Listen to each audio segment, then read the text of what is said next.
Bonsoir à tous les abonnés. On va poursuivre cette petite série d'interviews. Je crois qu'on doit être à peu près à la 10e, quasiment la dernière. Le dernier, ça sera Black qui sera interviewé. Ce soir, on est avec le coach de l'équipe première d'Orchi. Salut Najim. Bonsoir François, bonsoir à toutes et à tous, et bonsoir à notre public. Alors, je vais commencer avec toi, comme je le fais habituellement ou comme Gwen le fait habituellement, avec la petite question rituelle. Comment tu te portes pendant ce confinement? Est-ce que la famille va bien? Oui, effectivement, la famille se porte bien, tout le monde va bien. Et on a la possibilité de passer un peu plus de temps avec la famille. Et puis, moi, en parallèle, je travaille, donc ça va, ça se passe très bien. Alors, c'est un peu le rituel également hein, pour les abonnés, pour les personnes qui suivent les interviews déjà depuis à peu près 2 semaines. On demande à chaque invité de se présenter. Donc, pour les personnes qui ne connaîtraient pas et qui ne connaîtraient pas ton parcours, est-ce que tu peux nous présenter un peu ton parcours? Alors, moi, j'ai démarré il y a quelques années maintenant, hein, donc à Fache Futsal, que vous connaissez. Sans doute, hein, actuellement, c'est un club qui est en Ligue 2, où j'avais créé l'équipe, le club, hein, avec le soutien de la ville et les anciens dirigeants en 2001-2002. Donc, on est parti d'un projet social. Donc, on a commencé en troisième division de district jusqu'à la première division D1 futsal. Voilà. Depuis, donc ensuite, j'ai fait 6 mois, une demi-saison à Access l'année dernière. Et puis cette année, à Orchi, PVL Futsal. Alors, comment tu as été contacté? Comment es-tu arrivé au club? Comment es-tu arrivé à Orchi? J'avais déjà des échanges avec le président depuis quelques années. Et d'ailleurs, on l'avait même sollicité pour venir à Fache Futsal. Mais comme le président avait pris des engagements auprès du Douai, donc le projet c'est pas fait. Et puis, on a continué à garder contact. Et puis, le projet m'intéressait. Et on a pu rencontrer le président avec le manager pour voir comment je pouvais intégrer l'équipe de travail et le club pour pouvoir apporter un petit plus à l'équipe. Alors, tu es arrivé à la base en tant qu'adjoint de Orlando Duarte, qui était sur le banc de touche en début de saison, mais également en tant que référent et éducateur des équipes de jeunes. Mhm. Puis, le début de saison, malheureusement, ne s'est pas passé comme c'était prévu. Il y a eu une petite crise de résultats.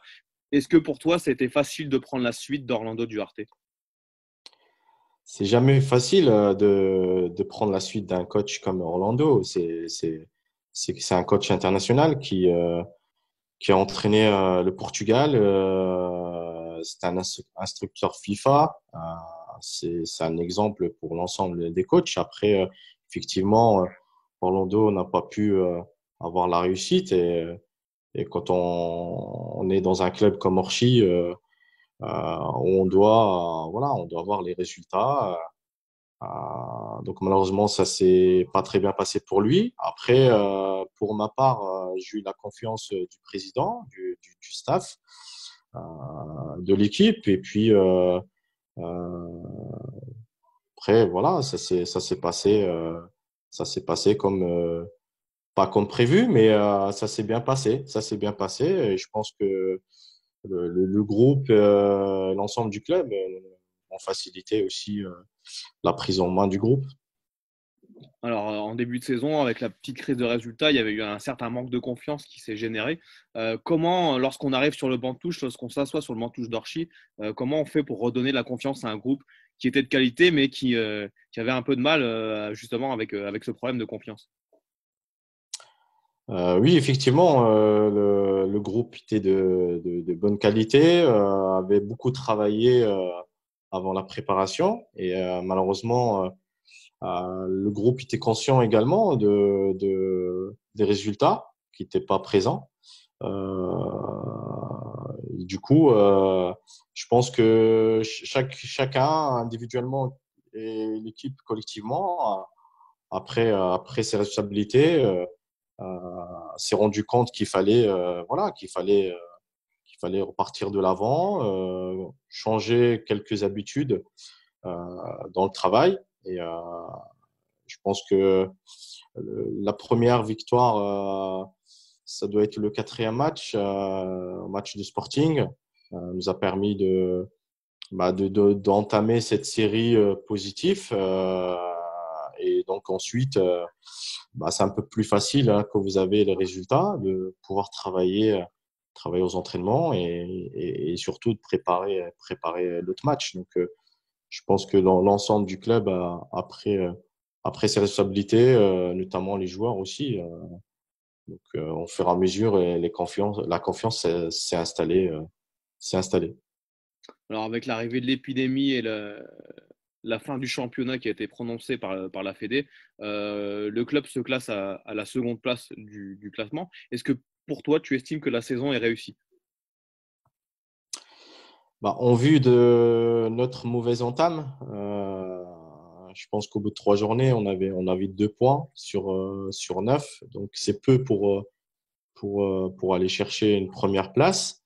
Donc après, effectivement, c'est un peu dommage que la saison se termine ainsi, puisque le groupe était bien parti. On aurait bien voulu finir la saison, sachant qu'on avait aussi la Coupe nationale en parallèle. Voilà, donc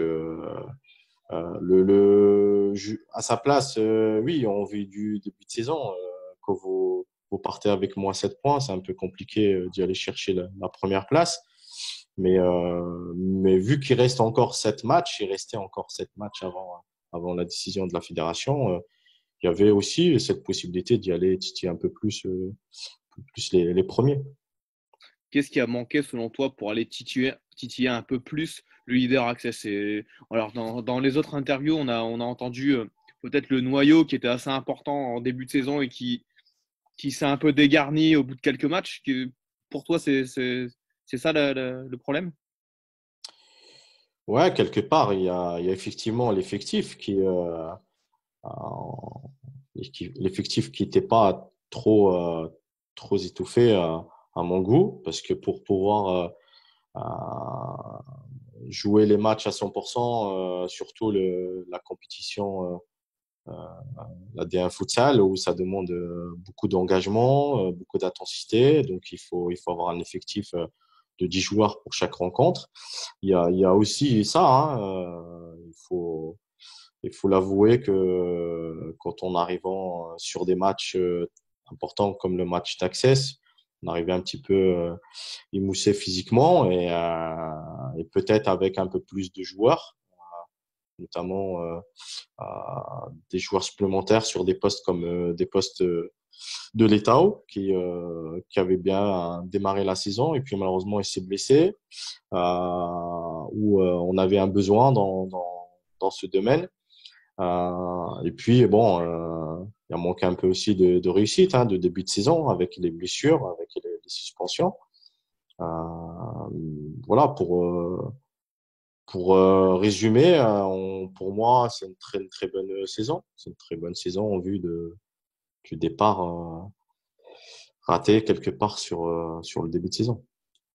Alors, mis à part Access, qu'on va laisser un peu de côté parce qu'ils ont perdu aucun match, voilà, ils ont battu toutes les équipes du championnat. Quelle équipe, selon toi, nous a donné le plus de mal cette saison? Il y a quelques équipes, mais l'équipe que je vois qui nous a posé pas mal de soucis dans le jeu, je dirais Toulouse Métropole. C'est une équipe assez compétitive, assez équilibrée. Euh, voilà, donc Toulouse, je dirais, sur le match aller et le match retour d'ailleurs. Ouais, c'est une réponse qui revient assez souvent au cours des autres interviews qu'on a pu faire avant la tienne. On va passer à des questions un peu plus techniques. Toi qui gères le groupe, toi qui gères l'équipe première, Ouais. comment on sait lors d'un match, lorsqu'on doit prendre un temps mort, comment on sait? Vous avez plusieurs possibilités pour On rappelle pouvoir. qu'il y en a un par mi-temps. Ouais, tout à fait. Ouais, vous avez un temps mort par mi-temps. Première possibilité, quand votre équipe entame mal le match, si vous encaissez deux buts, voire trois au bout de 3 minutes de jeu, bah, il faut vite prendre un temps mort pour organiser le groupe, apporter des changements. La deuxième possibilité, euh, sur une stratégie, soit sur un corner, sur une touche ou sur un coup de pied arrêté. Euh, Vous avez aussi la possibilité de prendre un temps mort pour changement tactique. On peut très bien passer des consignes de manière individuelle pour les joueurs qui sont sur le banc, mais si on veut euh, voilà, capter l'attention de tout le monde, le temps mort est nécessaire pour un changement de stratégie dans le jeu ou quand on veut jouer à 5, c'est-à-dire sortir le gardien, jouer en power play, mettre un joueur dans le champ, ou défendre contre une équipe qui joue à 5. Et pour terminer, on peut prendre un temps mort aussi pour récupérer. Si l'équipe elle tourne bien, et surtout, on a eu deux, trois situations cette année où on avait pas mal de blessés, pas mal de suspendus. On était à 5, 6 joueurs. Donc, il faut vraiment prendre un temps mort pour faire souffler un petit peu le groupe. Comment tu fais pour gérer un groupe de 10, 11 joueurs? Comment on gère le temps de jeu de chacun? Est-ce que chacun dispose du même temps de jeu? Est-ce que les piliers de l'équipe, entre guillemets, disposent d'un peu plus de temps de jeu que les autres? Comment tu fais pour gérer le temps de jeu de tout le monde? Bah, chaque joueur a une capacité athlétique différente du groupe. L'idée de la pré-saison, c'est d'avoir travaillé physiquement pour que chacun puisse tenir au moins 5, 6 minutes à une forte intensité dans le match.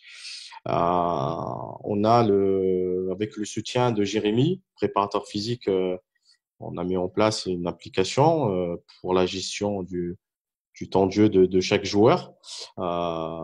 Généralement, au bout de 4, 5 minutes de jeu, donc il y a des rotations qui se font pour garder cette intensité sur le terrain. Et puis, quand vous n'avez pas un effectif assez élargi, bah, il faut gérer en fonction du résultat et vous essayez aussi de jouer sur les temps morts, sur le temps mort de l'adversaire également. Euh, donc la gestion, elle se fait de plusieurs paramètres, mais quand vous avez un effectif assez compétitif, les rotations se font tous les 3, 4 minutes. Alors, on l'avait déjà dit la saison dernière, hein, ça a été confirmé cette saison et dernièrement par justement les différentes interviews qu'il y a pu avoir avant la tienne. Mhm. Comment vit le groupe cette année, le groupe de joueurs, le staff? Est-ce que le groupe vit bien? Le groupe vit très bien aux entraînements et on dort. D'ailleurs, il y a quelques joueurs qui sont là depuis longtemps. Donc, les nouveaux se sont intégrés facilement. Il y a une très bonne ambiance. Il y a un bon staff, des bons dirigeants. Voilà, une bonne structure. Donc, le groupe vit bien. Je pense il faut passer une petite semaine au sein de l'effectif d'Orchi pour voir vraiment l'ambiance qui y a dans ce groupe. Donc, d'autant plus que vous avez les résultats. Donc, voilà, ça permet de renforcer un peu plus ce groupe. Alors, on va parler un peu de la D1. Question qu'on pose habituellement dans les autres interviews également. Quel joueur t'a impressionné le plus cette saison en D1, en dehors des joueurs d'Orchi? Il y a beaucoup de joueurs. Chaque joueur a un profil différent. C'est vrai que j'aime bien le profil d'Abdel Samad, Idou, Kevin Ramirez. Après, si je dois sortir un joueur qui m'a un petit peu impressionné, c'est Igor. D'où sa maîtrise, sa simplicité, son calme sur le terrain. On voit que c'est un joueur qui a joué à haut niveau et il fait vraiment du bien au championnat de France. Alors, on l'a dit au début de l'interview, tu t'occupes de l'équipe première, mais tu gères également la formation au club. Enfin, Hum, pas tout seul, bien sûr, puisqu'il y a des éducateurs. Il y a aussi Lucas qui s'occupe beaucoup hum, des jeunes également avec toi. Euh, hum, Quel bilan fais-tu de cette saison de formation, sachant que l'année dernière, on avait zéro licencié jeune, hum. on est passé à 120 licenciés jeunes. Quel bilan, toi, fais-tu de cette saison pour la formation du club? On a l'école de jeunes par l'intermédiaire de l'OCAS, qui est le responsable de l'académie avec le soutien des éducateurs comme Corentin, Yacine, Sofiane. On fait un travail extraordinaire. Comme tu as pu résumer, hein, on passe de 0 licencié à 120 licenciés. Donc, on a eu on a eu une rencontre avec un des responsables techniques de la Ligue qui nous a félicité du travail qui a été fourni par le club. C'est vrai que ça se fait pas comme ça. Il faut des gens compétents. On a la chance d'avoir Lucas qui est un joueur, mais en même temps, il a beaucoup d'expérience. C'est un exemple pour les éducateurs. Il y a eu beaucoup d'investissement de la part des éducateurs également.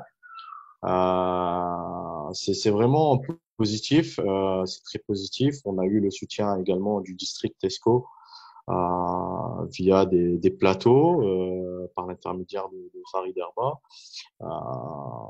Vraiment très content. Moi, j'ai pu apporter un petit plus, mais c'est eux qui ont fait le gros travail.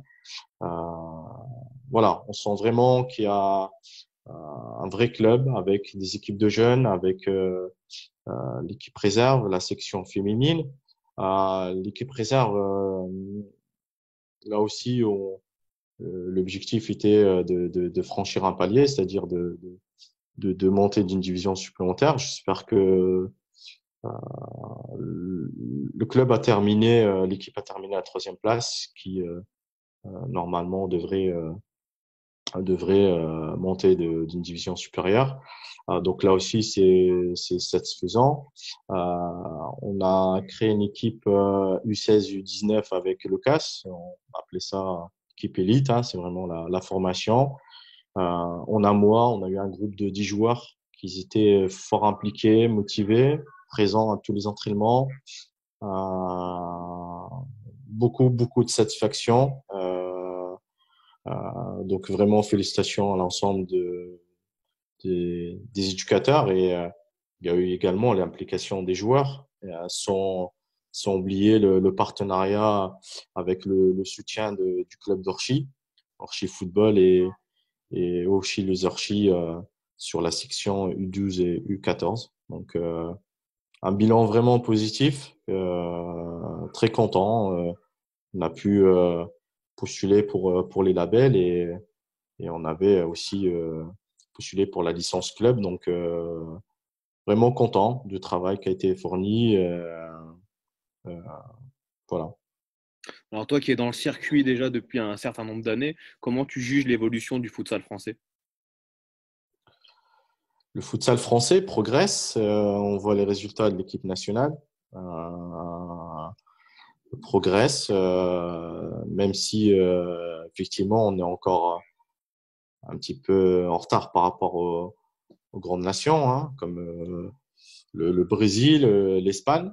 Euh, mais sur des matchs, on peut aller chercher des résultats, comme elle a fait l'équipe nationale. C'est de bon augure. Maintenant, faut que chaque club puisse se structurer. Je pense que c'est en bonne voie avec la licence club, avec les exigences. Je pense que voilà, on est on est sur la bonne voie. On a l'impression que c'est un peu long, mais il faut pas non plus brûler les étapes. Euh, voilà, on doit continuer à travailler pour être au point, espérant le jour que le championnat de France passe professionnel. Alors, au regard du recrutement stratosphérique d'Access, qui a déjà annoncé pour la saison prochaine les arrivées de Ricardinho, Ortiz, Velasco sur le banc, Landry N'Gala dernièrement qui a été annoncé. Qu'est-ce qu'on se dit quand on est coach d'une équipe ambitieuse? On se dit qu'on va viser la deuxième place ou on peut essayer d'aller titiller la première? On est des compétiteurs avant tout, donc quand on est ambitieux, on regarde pas l'adversaire. Tant mieux pour le championnat de France, tant mieux pour Access. Nous, on joue, on doit se concentrer sur nous-mêmes, on doit jouer les matchs à fond. Et quand on joue un championnat, c'est pour aller l'emporter. C'est pas pour dire je joue la deuxième, la troisième. Et d'ailleurs, on n'est pas les seuls. Il y a d'autres équipes qui peuvent aussi aller chercher cette première place. Le championnat est long, il peut se passer beaucoup de choses. Après, c'est à nous de tout faire pour aller chercher les résultats pour chaque rencontre. Alors, on va parler un peu plus généralement. Pour toi, quel est le meilleur joueur de futsal au monde? Je dirais Ferrao de Barcelone. J'ai eu l'occasion de le voir en entraînement l'année dernière au Barça. C'est un joueur pour moi très très complet, un très grand pivot.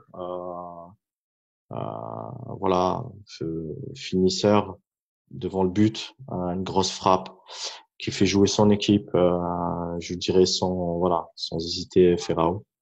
Ferrao qui est arrivé également, c'est vrai, dans beaucoup de réponses hein, lors des précédentes interviews. Mmh, Je crois qu'il a fait l'unanimité auprès de toutes les personnes interviewées au sein du mmh, club.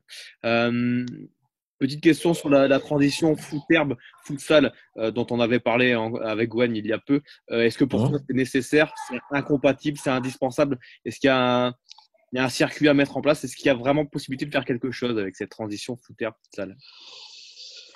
Pour moi, la transition, elle est évidente.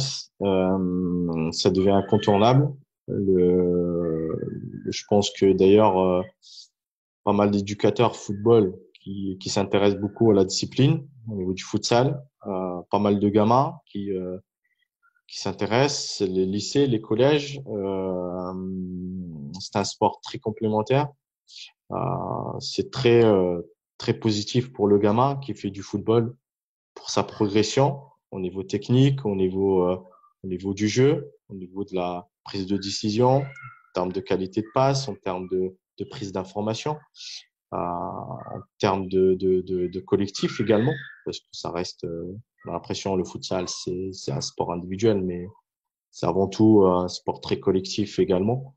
Donc pour moi, c'est vraiment complémentaire et on se rend compte que dans les catégories U16, U18, il y a de plus en plus de demandes par rapport au football.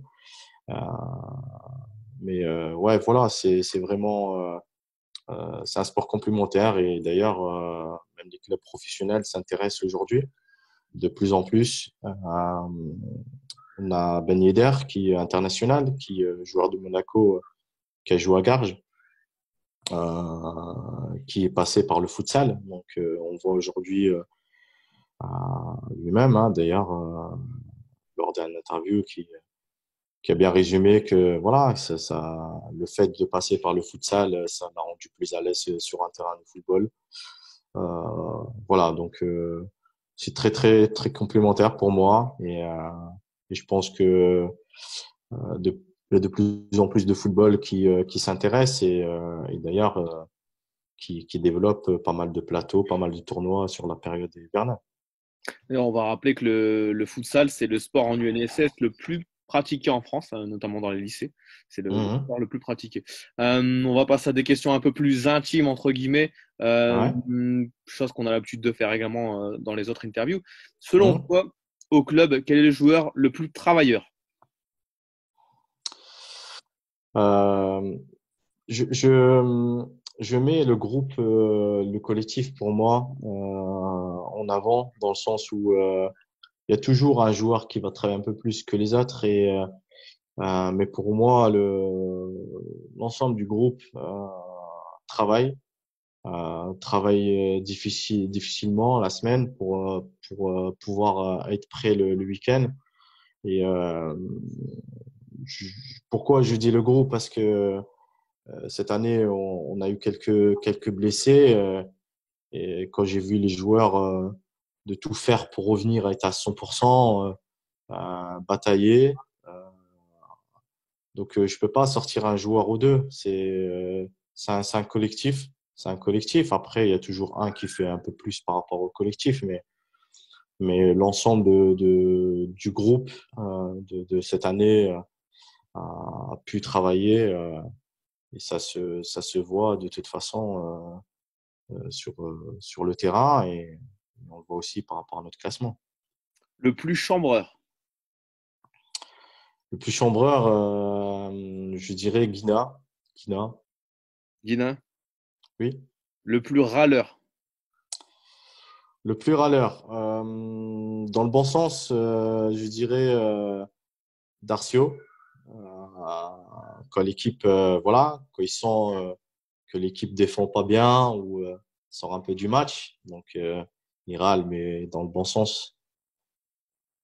alors, je vais te demander maintenant quel est ton meilleur et ton pire souvenir depuis que tu évolues dans le futsal.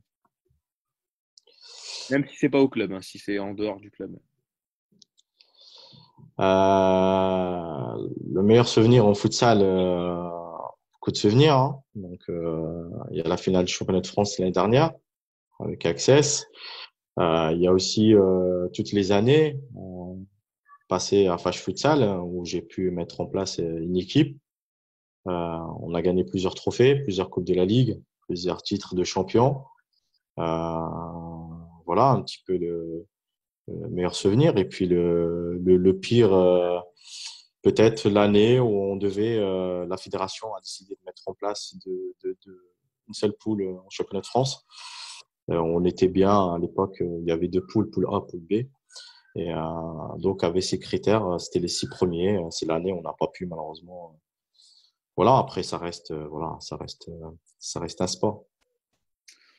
Alors maintenant une question, on en a parlé, d'ailleurs ton frère en parlait il n'y a pas longtemps sur les réseaux sociaux, en expliquant que tu entretenais une certaine complicité avec Ablak, qui faisait un peu la force du groupe cette saison. Mhm. Quelle relation tu entretiens avec un président qui a, on peut le dire, une forte personnalité et qui est assez exigeant comme Ablak? Je m'entends très bien avec le président, avec Ablak. On a une relation de confiance. C'est quelqu'un de très exigeant, mais il faut pas oublier, c'est quelqu'un d'avant tout passionné. C'est un président ambitieux qui, euh, qui a amené le club depuis 2, 3 ans, a construit un vrai club, un club professionnel, on peut le dire aujourd'hui, hein. Alors chez Futsal, est devenu un club professionnel avec son organisation, son investissement. Donc, je m'entends très bien avec le président et c'est tout à fait normal qu'il soit exigeant. Donc, je suis exigeant avec moi-même avant tout. Donc, j'aime bien travailler avec les gens exigeants et je pense que voilà, c'est des présidents comme ça qu'il faut pour faire évoluer la discipline.